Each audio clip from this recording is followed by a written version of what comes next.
দীর্ঘ একটা হাদিস আছে আল্লাহ রসুল থেকে, অনেক লম্বা। আল্লাহ রসুল শাবান মাসের শেষ দিন 29 তারিখে সাহাবায়ে কেরামদেরকে নসিহত করলেন। এই হাদিসটা বর্ণনা করছেন হযরতে সালমান ফারসি রাদিয়াল্লাহু আনহু।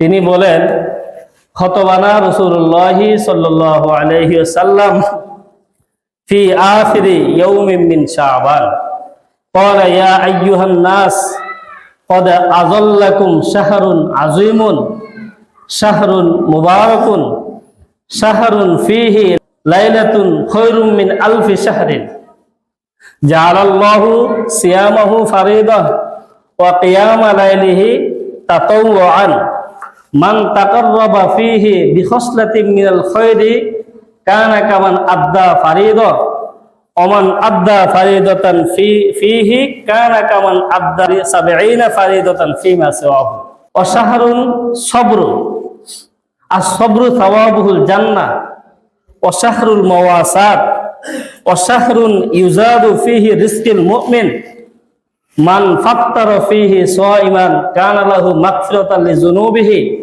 ওয়া ইত্তু রাকাবাতিহি মিনান নার ওয়া কানা লাহু মিসলু আজরিহি আইয়ান তাকিসু মিন আজরিহি শাই। কুলনা ইয়া রাসূলুল্লাহ লাইসা কুল্লুনা নাজিদু মা নুফাক্কিরু বিহি সাইম। ক্বালা রাসূলুল্লাহ সাল্লাল্লাহু আলাইহি ওয়াসাল্লাম ইউতিল্লাহু হাযা সাওয়াবা মান ফাত্তারা সাইমান আলা মাসকাতিন মিন লাবানিন আও তামরাতিন ওয়াহিদিন আও শারবাতিন মিন মাইন। ক্বালা রাসূলুল্লাহ সাল্লাল্লাহু আলাইহি ওয়াসাল্লাম ওমান আসবা'a সাইমান ফাকাদ সাকাহু আল্লাহু মিন হাউজি শারবাতান লা ইয়াসনাউ হাত্তা ইয়াদখুলাল জান্নাহ ওয়া হুয়া শাহরুন আউয়ালুহু রাহমাতুন আওসাতুহু মাগফিরাতুন ওয়া আখিরুহু নাজাতুন। এরপর আল্লাহ রাসূল বলেন, মান খাফফাফা আন মামলুকিহি ফাকাদ গফারাল্লাহু লাহু ওয়া আতাকাহু মিনান নার আও কামা ক্বাল আলাইহিস সালাতু ওয়াস সালাম। সালমান ফারসি আনহু বলেন যে আল্লাহর রাসূল আমাদেরকে খতবানা মি ফি আখিরি মিন ইয়াউমিন শাবান, আমাদেরকে শাবান মাসের শেষ দিনে আল্লাহ রাসূল বক্তব্য দিলেন, ডাকলেন, কিছু নসিহত করলেন, ওয়াজ শোনাইলেন। আল্লাহ রাসূল বলেন, ইয়া আইয়ুহান নাস, হে মানুষ সকল, দিলের কানে শুনো, কদ আযাল্লাকুম, শীঘ্রই তোমাদের সামনে একটি মাস উপস্থিত হবে, শাহরুন আযীমুন, এই মাসটা হচ্ছে মহান একটি মাস, খুব গুরুত্বপূর্ণ ফজিলতপূর্ণ একটি মাস। সেই মাসটা কোন মাস সম্পর্কে? রমজান মাস সম্পর্কে। কারণ এই মাসের মধ্যে আল্লাহ পাক রব্বুল আলামিন সর্বশ্রেষ্ঠ আসমানী গ্রন্থ কুরআনুল কারীমকে নাযিল করেছেন এই মাসের মধ্যে। আল্লাহ রাসূল বলেন, শাহরুন মুবারাকুন, শুধু তাই নয়, এই মাসটি হচ্ছে পুরাটা মাস বরকতপূর্ণ মাস। এই মাসটি একটি বরকতপূর্ণ মাস। এই মাসের মধ্যে জান্নাতের দরজাগুলোকে খুলে দেওয়া হয়, এই মাসের মধ্যে জাহান্নামের দরজাগুলোকে বন্ধ করে দেওয়া হয়, এই মাসের মধ্যে শয়তানের সর্দারকে শিকলবন্দি করা হয়, এই মাসের মধ্যে সমস্ত যত বড় গুনাহগার হক কবর আযাবকে মাফ করে দেওয়া হয়। এই জন্য বলে যে শাহরুন মুবারাকুন, এই মাসটি হচ্ছে একটি সম্মানী মাস, দামি মাস, ফজিলতপূর্ণ মাস। আল্লাহ রাসূল আরো বলেন, শাহরুন ফীহি লাইলাতুন, এই মাসের মধ্যে একটি রজনী আছে, এই মাসের মধ্যে একটি রাত্রি আছে, যেটাকে কি বলা হয়? লাইলাতুল কদর বা শবে কদর। খায়রুম মিন আলফি শাহরিন, যে রাত্রের ইবাদত 1000 বছর অপেক্ষা ইবাদত করার চাইতেও বেশি গুরুত্বপূর্ণ। কত বেশি বলেন নাই, এক রাত্রে ইবাদত। এটা আমরা শবে কদর আলোচনা করব। তাহলে আল্লাহ রাসূল বলেন যে এই মাসটা কেন দামি, তার একটি কারণ হলো এই মাসের মধ্যে এমন একটি রাত্রি আছে যে রাত্রিটা 1000 মাস অপেক্ষায় উত্তম। জাআলাল্লাহু সিয়ামাহু ফারিদা, এই মাসে রমজান মাসকে আল্লাহ তাআলা এই মাসের রোজাকে আমাদের জন্য তিনি ফরজ করে দিয়েছেন। প্রত্যেক সাবালেক নারী পুরুষ এদের উপর আল্লাহ তাআলা এই রমজান মাসের রোজাকে ফরজ করে দিয়েছেন। রমজান মাসের রোজা যে কত গুরুত্বপূর্ণ, কোনো ব্যক্তি যদি একটি রোজা ভাঙে ইচ্ছা করে, তাহলে ওই একটি রোজার জন্য তাকে 60টা রোজা রাখতে হবে একাধারে। তাহলে খুব গুরুত্বপূর্ণ না? একটি রোজা যদি কেউ ভঙ্গ করে 60টি রাখতে হবে একাধারে। ওই 60টা থেকে একটা বাংলা আবার 60টা, সেখান থেকে একটা বাংলা আবার 60টা, মানে এই কাজা জিন্দেগিতে আদায় করা সম্ভব হয় না। এই জন্য জাআলাল্লাহু সিয়ামাহু, আল্লাহ তাআলা রমজান মাসের রোজাকে আমাদের জন্য ফরজ করে দিয়েছেন। ওয়া কিয়ামা লাইলিহি তাতাওয়ান, এবং রাত্রের বেলা নামাজকে আল্লাহ তাআলা আল্লাহর প্রিয় হওয়ার একটা মাধ্যম হিসেবে আল্লাহ তাআলা বানিয়ে দিয়েছেন। রাত্রের নামাজ বলতে এখানে কোন নামাজ উদ্দেশ্য? রমজান মাসের রাত্রের নামাজ বলতে কোন নামাজ উদ্দেশ্য? তারাবির নামাজ। এই নামাজকে আল্লাহ তাআলা আল্লাহর কাছে যাওয়ার খুব একটা মাধ্যম করে দিয়েছেন, খুব কাছে হওয়ার, প্রিয় হওয়ার মাধ্যম। ওয়া কিয়ামা লাইলিহি তাতাওয়া, তারাবির নামাজ স্বাভাবিকভাবে এটা নফল নামাজ, কিন্তু রমজানের হিসাবে এটা ফরজ হিসাবেই কিন্তু গণ্য হবে। স্বাভাবিক নামাজ কি নফল, কিন্তু রমজানের কারণে সেই তারাবির নামাজটাও ফরজ হিসাবেই কি হবে? গণ্য হবে। আর কিয়ামতের ময়দানে ফার্স্ট হিসাব হবে বান্দার নামাজের। যখন নামাজ শর্ট করবে, আমরা তো সাবালে হওয়ার পরে এক ওয়াক্ত নামাজে ছুটে নাই, এখানে কেউ আসি? কেউ নেই, আমরা কেউ নাই। আর কিয়ামতের দিন আল্লাহ তাআলা প্রত্যেকটা নফলকে ফরজ হিসাবে ধরবেন। তাহলে যদি আমরা তারাবির নামাজ পড়ি তাহলে আমাদের লাভ না ক্ষতি? ওই যে ফরজগুলো ঘাটতি হয়েছে সাবালে হওয়ার পরে, ওইগুলো এখান থেকেই পূর্ণ হয়ে যাবে তখন। এই জন্য তারাবির নামাজ পড়তে হবে 20 রাকাত। কত রাকাত? 20 রাকাত। এটা আমরা সামনের সপ্তাহে খতম সহ আলোচনা করবো। কিন্তু এখন তারাবি করি 8 রাকাত করে পিছন থেকে বাগে নামাজ শো, এগুলো হচ্ছে নামাজ শো। তা আমার ফায়দা। আর নফল তো নফল থাকবে না, রোজার বরকতে এটা কি হয়ে যাবে? ফরজ হয়ে যাবে। তারপর আল্লাহ রাসূল বলেন যে এই মাসটা কত দামি। মান তাকাররাবা ফীহি বিখসলাতিন মিনাল খায়রি, যে ব্যক্তি এই মাসে একটি ভালো কাজ করবে, যে কোনো একটি ভালো কাজ করলো, তাহলে কানা কামান আদ্দা ফারিদাতান ফীমা সিওয়াহু, সে অন্যান্য মাসের তুলনায় একটি ফরজ কাজ আদায় করলে যে সওয়াব, আল্লাহ তাকে ওই সওয়াব আমলনামার মধ্যে লিখে দিবেন। সুবহানাল্লাহ। এই মাসে একটি নফল আদায় করলে অন্য মাসের একটি ফরজের সমতুল্য। কি বুঝতে পারলেন? কোটি কোটি কোটি কোটি কোটি কোটি নফল রাকাত নামাজকে যদি তাহাজ্জুদকে যদি এক পাল্লায় দেয়, 1 রাকাত ফরজের সমান হবে না। 1 রাকাত ফরজের সমান হবে না।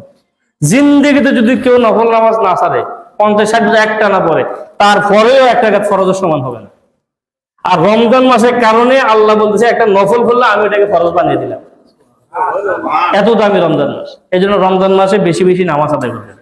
সুযোগ আছে 2 রাকাত নফল নামাজ পড়বে।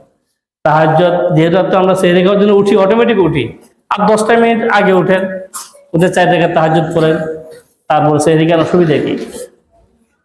তাহলে রমজান মাসে 1-এ 70, 1 টাকা কেউ দান করলে রমজান মাসে 70 টাকা সওয়াব। এইভাবে সব কিছু 1-এ 70, এখানে কোনো বাদ দেওয়া সুরত নাই। আল্লাহ রাসূল বলেন যে ওমান আদ্দা ফীহি ফারিদাতান, আর যে ব্যক্তি রমজান মাসে একটি ফরজকে আদায় করবে, কানা কামান আদ্দা 70 ফারিদাতান ফীমা সিওয়াহু, সে রমজানের বাহিরে 70টা ফরজ আদায়ের সব আল্লাহ আমলনামা দান করবেন। সুবহানাল্লাহ। তাহলে যদি কেউ 1 ওয়াক্ত নামাজ আদায় করে, তাহলে তার কয়েক নামাজের সওয়াব হবে 70 ওয়াক্ত। তাহলে আপনি যদি 1 মাস বিরতিহীন ভাবে উইদাউট রেস্ট নামাজটা আদায় করেন বিরতিহীন ভাবে, তাহলে আপনি 70 দিয়ে 30কে গুণ দেন, কত গুণ বৃদ্ধি পাইল? তাহলে জীবনে যে টুকটা কাজা হয়েছে এগুলার ঘাটতি পূর্ণ হয়ে যাবে। এই জন্য রমজান মাস কাহারও জন্য কোনো কারণ অবহেলা না করে। এই রমজান মাসে 1 ওয়াক্ত নামাজও ছাড়বো না ইনশাআল্লাহ, এই নিয়ত করতে হবে। আর না হয় আল্লাহ রাসূল যে বদদুয়া করছেন, বদদুয়ার অন্তর্ভুক্তি হওয়া ছাড়া কোনো উপায় নেই।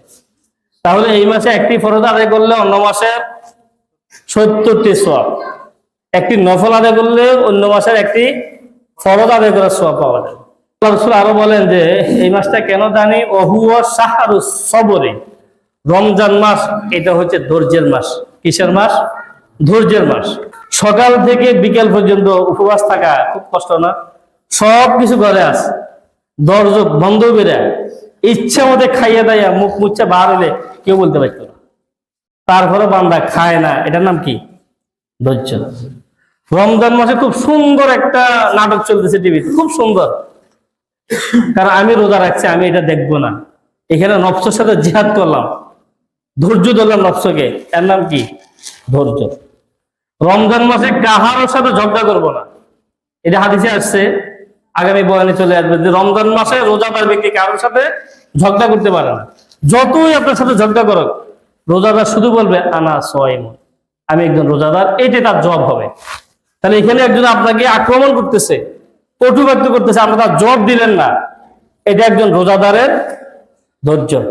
এই জন্য হচ্ছে সাবরু শাহরুস সবরে, এই মাসটা হচ্ছে ধৈর্যের মাস। ধৈর্য তিন প্রকার। কত প্রকার? তিন প্রকার। আর সবরু আলাল মাসিয়া, গুনার ক্ষেত্রে ধৈর্য ধারণ করা। গুনাহ করতে খুব মনে চায়, আল্লাহর কাছে কি জবাব দিব? কেউ দেখে না, আল্লাহ দেখতেছেন, এটা ভিডিও হইতেছে, রেকর্ড হইতেছে। মদ পান করার জন্য গেছে, কেউ দেখে না, আল্লাহ দেখতেছেন। জেনার কাছে গেলাম, কেউ দেখতেছে না, আল্লাহ তাকিয়েছেন। এই ধৈর্য, ফিরে আসা। আর সবরু আলাল মাসিয়া, গুনার ক্ষেত্রে ধৈর্য ধারণ করা। দ্বিতীয় নম্বর, আর সবরু আলাল তাআ, ইবাদতের ক্ষেত্রে, আনুগত্যের ক্ষেত্রে ধৈর্য। সারাদিন রোজা রাখছি, আজকে বেশি ক্লান্ত হয়ে গেছে, আজকে তারাবিটা বাদ দিলাম, তাক একদিন বাদ দিলে কি হইবে? মন চাইতেছে বাদ দে, কিন্তু না, আমি রোজাদার, একটি নফল একটি ফরজের সমান হবে, কোন অবস্থায় ছাড়বো না, এই প্রতিজ্ঞা করে রওনা করা, চলে আসা। আর সবরু আলাল তাআ, ইবাদতের ক্ষেত্রে কি করা? ধৈর্য ধারণ করা। তৃতীয় নম্বর ধৈর্য, আর সবরু আলাল মুসিবাত, মুসিবতে ধৈর্য ধারণ করা। বিপদ আসছে, আল্লাহর পক্ষ থেকে আসছে, যত কিছু হোক আল্লাহর সাথে যুদ্ধ করে কে কে পারবেন? আল্লাহর ইচ্ছা, আল্লাহ যদি সব ধ্বংস করে দেয়, কি করা আছে বলেন তো? এই জন্য মুসিবত আসলে ধৈর্য ধারণ করা, এই ক্ষেত্রে বেশি দরকার। এটা মা বোনদের বেশি দরকার। যদি একটু কিছু হয়, সন্তান আদির বা মারা যায়, আল্লাহ 14 গোষ্ঠী উদ্ধার করে দেন। পুরুষের তুলনায় বেশিরভাগ মা বোনদের ক্ষেত্রে, মহিলাদের ক্ষেত্রে এটা হয়। আল্লাহ আর কারোর পায়, আমার ফলাটা খুঁজে পেয়েছে, আল্লাহর কারোর খুঁজে পেল না। এই যে নানান কথাবার্তা বলি, আসবরু আলাল মুসিবাত, ধৈর্য, মুসিবত আসতে ধৈর্য ধারণ করবো। ওহুয়া শাহরুস সবরে, এইটার নাম হচ্ছে রমজান মাস, ধৈর্যের মাস। আরেকটা ব্যাখ্যা, রমজান মাসে মা বোনরা খুব কষ্ট করেন, তাদের সেহরির সময় উঠতে হয়, পাকশাক করতে হয়, ইফতারি রেডি করতে হয়। পুরুষরা তো আমরা ঘুমাই গামাই কাটে, যেমনি যেমনি সময় কাটে। এর মাঝে যদি কারো ছোট বাচ্চা থাকে, আরো কষ্ট, মুসিবত। এই যে কষ্ট করা, এটার নাম কি? ধৈর্য। ওহু শাহরুস সবরে, ধৈর্যের মাস। এবং অনেক সময় কিছু পুরুষ আছে বদখাস্ত হতেন, আপনি যেরকম রোজা রাখছে, সেও তো রোজা রাখছে, একটু 19-20 হইলেই তার উপরে প্রেশার ক্লিক শুরু করে। ইফতারিতে লবণ একটু কম হয়েছে, হ্যাঁ, ঘরের থালা বাসন যা আছে সবকিছু এক পাশ করে ফেলেন। কে আর তুমি করতে পারলা না? শুনেন, মাসালা শুনেন। আপনি ইসলামের পারিবারিক সম্পর্কে আমাদের আইডিয়া নাই, বুঝছেন? ইসলামিক জীবন সম্পর্কে স্ত্রী যদি বলে 15 দিন আমি ইফতারি পাকাইছি, আর 15 দিন আপনি পাকাইবেন, আপনার এখান থেকে বাঁচার কোনো সুযোগ নেই। এটা ইসলাম বলছেন। কিন্তু ওনারা যে করতেছেন, জান্নাতের আশা করতেছেন, আমাদের প্রতি অনুগ্রহ করতেছেন, তাহলে একটু লবণে কম হয়েছে অথবা স্বাদ একটু কম হয়েছে, সেও তো রোজা রাখছে, লবণ হয়তো দেখতে পারে নাই বা রোজা ভেঙে যাবে, এই জন্য বেশি দেখে নাই। এখানে আসে শাহরুস সবরে, ধৈর্য ধারণ করবেন। এখানে আছে কি করা? ধৈর্য ধারণ করা, যা হয়েছে আলহামদুলিল্লাহ। এই জন্য বলে এটা কিসের মাস? ধৈর্যের মাস। আর ধৈর্যটা যদি ধরতে পারেন, এই ধৈর্য ধরে রাখতে পারেন, আল্লাহ বলেন অসাবরু সাওয়াবুল জান্নাত, ধৈর্যের ফলাফল জান্নাত, আর কিছুই হইতে পারে না। সুবহানাল্লাহ। ধৈর্য ধারণ করবেন, এর বিনিময়ে আল্লাহ কি দিবেন? জান্নাত দিয়ে দিবেন। আল্লাহ রাসূল বলেন ওয়াশাহরুল মাওয়াসাত, এই মাসটা হচ্ছে সহানুভূতি প্রদর্শন করার মাস। এই যে গরিবদের দিন অতিবাদ কিভাবে হয়, এখান থেকে তোমরা শিক্ষা নিবে। ভোর রাত্র থেকে রাত্র পর্যন্ত না খেয়ে থাকবা, এইখান থেকে তাদের দুঃখটা বুঝবা, যারা তিন বেলা ঠিক মতো খেতে পারে না। এটা তাদের দুঃখ বুঝার মাস। আপনি তো 3 বেলা ভালো করে খাইতেছেন, আপনার প্রতিবেশী সে তো আলুর ভর্তা দিয়ে খাইতে পারতেছেন। তাদের জীবনটা কিভাবে কাটে? অশাহরুল মাওয়াসাত, তাদের প্রতি সহানুভূতি প্রদর্শন করার মাস। এখান থেকে শিক্ষা নিয়ে গরিবদের প্রতি সহানুভূতি প্রকাশ করতে হবে, তাদের কষ্টটা নিজের মধ্যে নিয়ে আসতে হবে। তারপর আল্লাহ বলেন ওয়াশাহরুন ইউজাদু ফিহি রিজকিল মুমিন, এই মাসের মধ্যে আল্লাহ তাআলা মুমিনের রিজিককে বৃদ্ধি করে দেন। এর কয়েকটা ব্যাখ্যা থাকতে পারে। এই মাসে আল্লাহ তাআলা মুমিনের রিজিককে বৃদ্ধি করে দেন। একটা ব্যাখ্যা হলো কি, এই মাসে মানুষ যদিও দিনের রোজা রাখে, তুলনামূলক এই মাসে মানুষ বেশি খায়। ইফতারের সময় দেখবেন হরেক রকমের ইফতার, যেগুলো গোটা মাস খায় না, অথবা পাওয়া যায় না, অথবা খায় না। কিন্তু রমজান মাসে যদিও আমরা দেখি একটু সময় উপবাস থাকি, কিন্তু তুলনামূলক রমজান মাসে বেশি খাওয়া হয় মানুষের, এবং খাওয়ার আয়োজনটা বেশি করা হয়। এই জন্য দেখবেন অন্যান্য মাসে যদি খরচ হতো 10,000 টাকা, রোজার মধ্যে খরচ হয় 17-18,000 টাকা, ঠিক না? এই জন্য ইউজাদু ফিহি রিজকিল মুমিন, এই মাসের মুমিনের রিজিক বেড়ে যায়। রিজিকের আরেকটা অর্থ হচ্ছে ইবাদত। এই মাসের মধ্যে মুমিন তুলনামূলক ইবাদত বেশি করে। যারা নামাজ পড়তে না, দেখবেন রোজা এলে নামাজটা পড়ে, রোজা এলে টুপিটা মাথায় রাখে, রোজার মাস পাঞ্জাবি একটা গায়ে থাকে, যারা অন্য সময় থাকে না, ঠিক না? রোজার মাসে আমল একটু বাড়ে, আর এই আমল ও রিজিকের আওতাভুক্ত। ওয়াশাহরুন ইউজাদু ফিহি রিজকিল মুমিন, এই মাসে আল্লাহ তাআলা মুমিনের রিজিককে বৃদ্ধি করে দেন। আরেকটা ব্যাখ্যা, এই মাসে আল্লাহ তাআলা মুমিনের সামনে এমন এমন জিনিস হাতের নাগালে এনে দেন যেটা অন্য সময় খুঁজে পাওয়া যায় না, মার্কেটে পাওয়া যায়। রমজান কত রকমের ফল, আনার, পেঁপে, কলা, আম, জাম, অনেক কিছু বের হয়ে যায়। ইউজাদু ফিহি রিজকিল মুমিন, আল্লাহ মুমিনের রিজিককে বৃদ্ধি করে দেন। বলেন যে মান ফাত্তারা ফিহি সাইমান, এই মাসের মধ্যে যে ব্যক্তি কোন একজন রোজাদারকে ইফতারি করাইবে, কানা লাহু মাগফিরাতুল লিযুনুবিহি, ওই ইফতারি করানোটা এটা তার গুনাহ মাফের একটি কারণ হিসেবে আল্লাহ তাআলার নিকট গণ্য হবে। যদি কোনো ব্যক্তিকে ইফতারি করান, আল্লাহ আপনার গুনাহগুলিকে মাফ করে দিবেন। ওয়া ইতকু রাকাবাতিহি মিনান নার, কোন রোজাদারকে ইফতার করানোর বরকতে আল্লাহ তাআলা আপনার নামটা যদি জাহান্নামের খাতায় থেকে, আল্লাহ সেখান থেকে দপ্তর থেকে নামটাকে কেটে দিবে। এই জন্য রমজান মাসে রোজাদারদেরকে ইফতারি করাবার চেষ্টা করবে, আপনার যা আছে তা নিয়ে। আর ইফতারি করা সুন্নত মসজিদে। আমরা তো ঘর দুয়ার ছাড়তে চাই না, বউ ফোলা ছাড়তে চাই না, মনে হতে শুধু হুজুর বউ ফোলা নেই, আমরা তো সারা জীবন মসজিদে ইফতার করি। এমন ভাবে বলি সারাদিন রোজা রেখে বউ ফোলার সাথে ইফতার করতে যে একটা মজা, মনে হতে হুজুরদের, ইমামদের, মুয়াজ্জিনদের কারো বউ ফোলা বলতে কিছু নাই, আমরা একবারে ফেরেশতা। শুনেন, আল্লাহ রসুলের রোজার জীবনে কোনো দিন ঘরে ইফতার করেন নাই। এই জন্য মসজিদে ইফতার করা এটা সুন্নত, রসুলের সুন্নত। এরপরে আসেন, আল্লাহ রসুল বলেন যে ওয়াকানা লাহু মিসলু আজরিহি, এবং যে ব্যক্তি কোন রোজাদারকে ইফতার করাইবে, সে রোজা রাখা যে সব পাইছে, আপনি ইফতার করানোর কারণে রোজা কবুলিয়তের একটা রোজা সব আল্লাহ আমলনামা দিয়ে দিবেন। সুবহানাল্লাহ। এরপর আল্লাহ রসুল ফেজ ভাঙ্গি দিতেছে, যেহেতু আমরা ফেসি মানুষ আছে না দুনিয়াতে, আল্লাহ রসুল ফেজ ভাঙ্গি দেন আইয়াং তাকিসাবিল আজরিহি শাই, এতে করে যে রোজাদারকে ইফতারি করাতেন ওই রোজাদারের রোজার কোনো ক্ষতি হবে না, মানে তার রোজাও ঠিক থাকবে, আপনাকে আল্লাহ একটা রোজাদারের রোজা সব দান করবেন। আমি দেখছি এক লোকের ইফতারের দাওয়াত দিচ্ছে, কোন আনা ইফতার করবো না, আমি সারাদিন রোজা রাখবো, আর আমার ইফতার করে হে রোজা সব লয়ে যাবো, এর বাসে ইফতার করবো না। দেখছেন কেন? এই জন্য আল্লাহ রসুল ফেজ ভাঙ্গি দিচ্ছে আইয়াং তাকিসাবিল আজরিহি শাই, এতে কারো রোজার কমতি হবে না, আল্লাহ একটা রোজা সব দান করবেন। তাহলে আপনি যদি 10 জন রোজাদারকে ইফতারি করান, 10টা রোজা সব আমলনামা দান করা হবে। যদি 100 জনকে প্রতিদিন ইফতার করান, 100 রোজাদার আমলনামা সব দান করবেন। এখন কি দিয়ে করাবেন বলে, 100 জনের করাবেন তো সামর্থ্য নাই, 1 গ্লাস পানি দিয়ে রোজা ইফতারি করাবেন।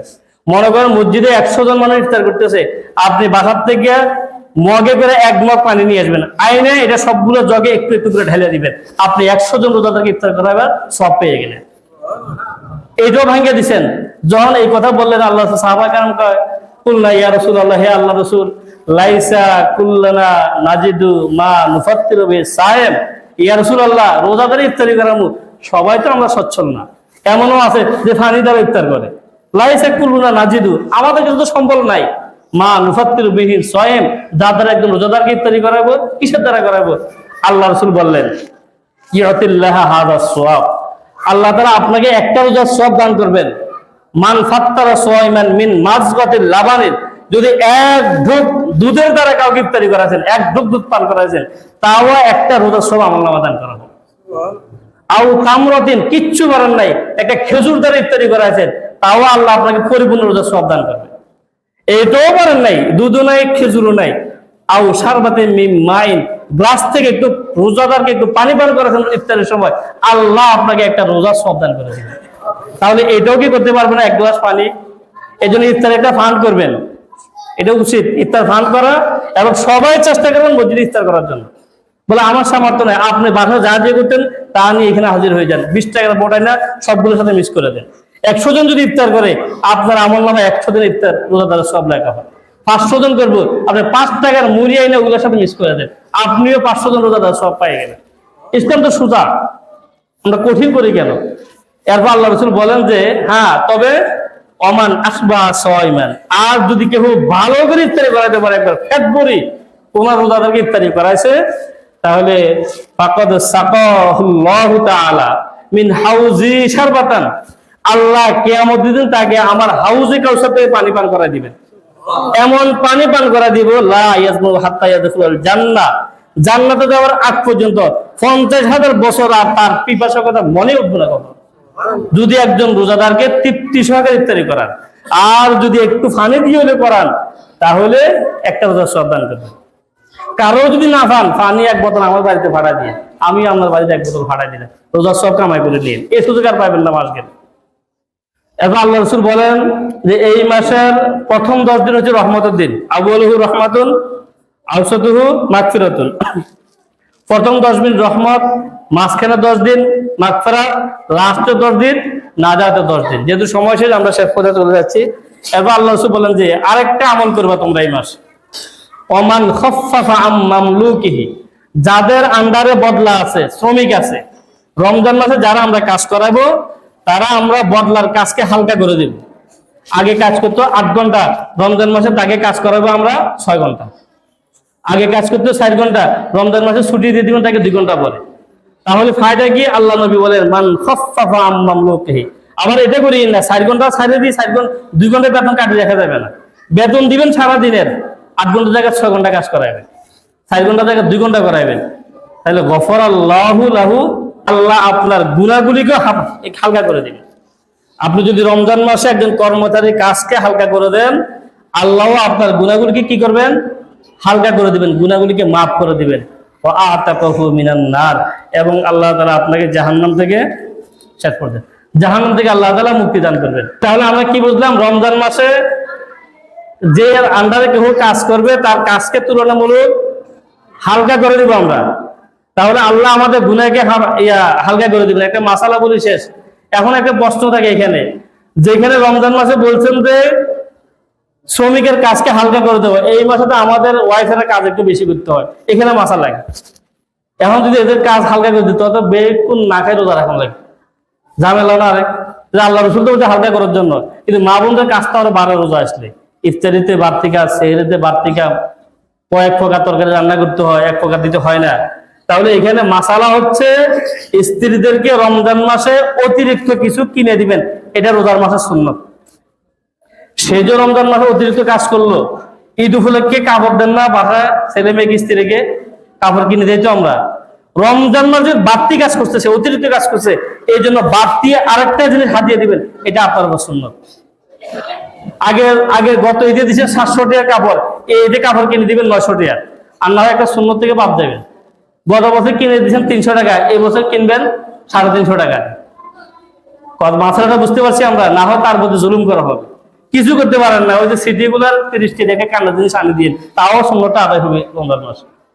এখন মাসালা বলিতে আবার জরিমানা নিয়ে আমার ঘরে এটাও চিন্তা করতেছে, বাড়ি তো কাছে। তো যাই হোক, রমজান মাসে অনেক গুরুত্বপূর্ণ মাস, আমরা আমলগুলা করার চেষ্টা করবো ইনশাআল্লাহ। আল্লাহ যদি হায়াতে বাসায় থাকি, আগামী সপ্তাহে আমরা রোজার গুরুত্ব, ইফতারের ফজিলত, সেহরি ফজিলত, কিছু মাসালা রোজা ভাঙ্গার বলবো ইনশাআল্লাহ। আল্লাহ পাক রব্বুল আলামিন আমাদের প্রত্যেককে রমজান মাস পাইয়া গুনাহ মাফ করাইয়া জান্নাত কামাই করার তৌফিক দান করেন। ওয়া মা